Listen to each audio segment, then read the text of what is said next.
गायब हो जाएंगे। इस टेक्नोलॉजी के लिए सैनिक, ड्रोन, विमान सबको छिपाया यानी कि गायब किया जा सकेगा और दुनिया का कोई भी रडार इसका पता नहीं लगा पाएगा। आईआईटी कानपुर ने इस स्टिल्थ सिस्टम को अनालक्ष्य नाम दिया है और इसका 90% हिस्सा भारत में ही बना है। आईआईटी कानपुर ने अपनी प्रेस रिलीज में बताया कि Anlakshya ground breaking stealth metamaterial surface locking system technology है जो किसी भी ऑब्जेक्ट को लगभग इनविजिबल कर देती है। यह स्टिल्थ टेक्नोलॉजी डिफेंस और राष्ट्रीय सुरक्षा के लिए काफी उपयोगी साबित होने वाली है। आईआईटी कानपुर की रिसर्च टीम ने 2019 से लेकर 2024 के बीच इस टेक्नोलॉजी को अलग अलग ऑपरेशनल कंडीशन में टेस्ट किया है। इस टेक्नोलॉजी का लाइसेंस मेटा तत्व सिस्टम प्राइवेट लिमिटेड को मिला है जो इसके मैन्युफैक्चरिंग का काम करेगी और मैन्युफैक्चरिंग के बाद भारतीय सेना को सौंप देगी। कुल मिलाकर अब दुश्मनों के लिए यह टेक्नोलॉजी काल बनने वाली है और इस टेक्नोलॉजी के माध्यम से जो है दुश्मन कांपते नजर आएंगे और भारतीय सेना मजबूत होती नजर आएगी। लगातार भारतीय सेना के हाथ मजबूत किए जा रहे हैं और लगातार नए नए जो आधुनिक हथियार हैं उन हथियारों को भारतीय बेड़े में शामिल किया जा रहा है जिससे सेना और भी ज़्यादा मजबूत होती जा रही है और भी ज़्यादा आधुनिक भारतीय सेना होती नजर आ रही है।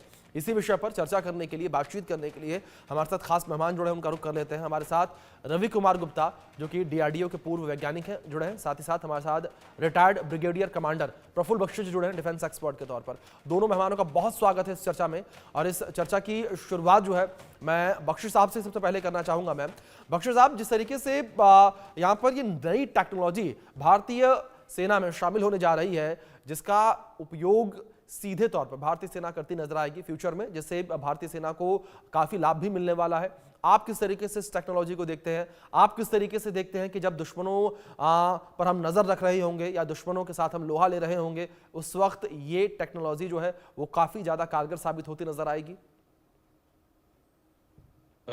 आपने ये बिल्कुल ठीक फरमाया और एक बहुत जबरदस्त बात करी है कि एक रडार टेक्नोलॉजी को निगेट करना जी, यानी कि उसको एब्सोल्युटली इनइफेक्टिव करना। जब सेकेंड वर्ल्ड वॉर में सबसे बड़ी टेक्नोलॉजी आई थी वो थी रडार की।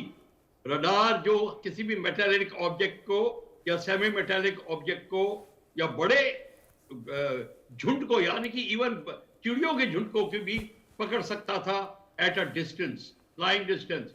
हाँ, उसकी कैपेबिलिटी में कुछ वो आती थी, लिमिट थी। लो लेवल पे, बहुत लो लेवल पे नहीं पकड़ सकता था क्योंकि उसका लो पैटर्न ऐसा होता है और अभी भी वही है। हाई लेवल पे वो आराम से पकड़ सकता है। पर रडार को एक ही प्रिंसिपल पे चलता है कि जब रडार वेव्स जो छोड़ी जाती हैं वो टारगेट को स्ट्राइक करके वापस जाती हैं और जब जाने का और वापस आने से जो उसका टाइम होता है उसको कैलकुलेट करके डिस्टेंस पता चल जाता है टारगेट का और हाइट भी पता चल जाती है, हाइट फाइंडर जहां होता है। पर अगर फर्ज करिए वही रडार जो वेव ने टकरा के एब्जॉर्ब हो गई या वापस नहीं गई या उसको डिफ्लेक्ट कर दिया गया तो फिर उसको रडार को वो जो टारगेट है वो एनिमी को इनविजिबल हो जाएगा। मतलब अगर आपकी नजर जिस चीज पे पड़ी उस नजर को एब्जॉर्ब कर दिया जाए तब आप उस चीज को देख नहीं सकेंगे। वही बात ये है। तो ये जो रडार एब्जॉर्बेंट मटेरियल बनाया है ये फाइब्रिक बेस्ड है। ये बहुत लड़ाई के टैक्टिकल एरिया में बड़ा अच्छा काम आएगा। जिस मटेरियल के ऊपर तो लगाया जाएगा वो रडार पे पकड़ा नहीं जाएगा। पर देखिए एयरक्राफ्ट के ऊपर ये फैब्रिक मटेरियल लगाना बड़ा डिफिकल्ट होगा।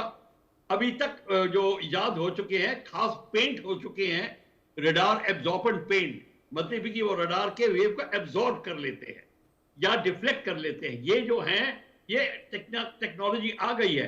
पर जो भारत में जो बन गई है इसका मतलब हम स्वावलंबी हो गए हैं। अब हमको बाहर से मंगानी नहीं पड़ेगी।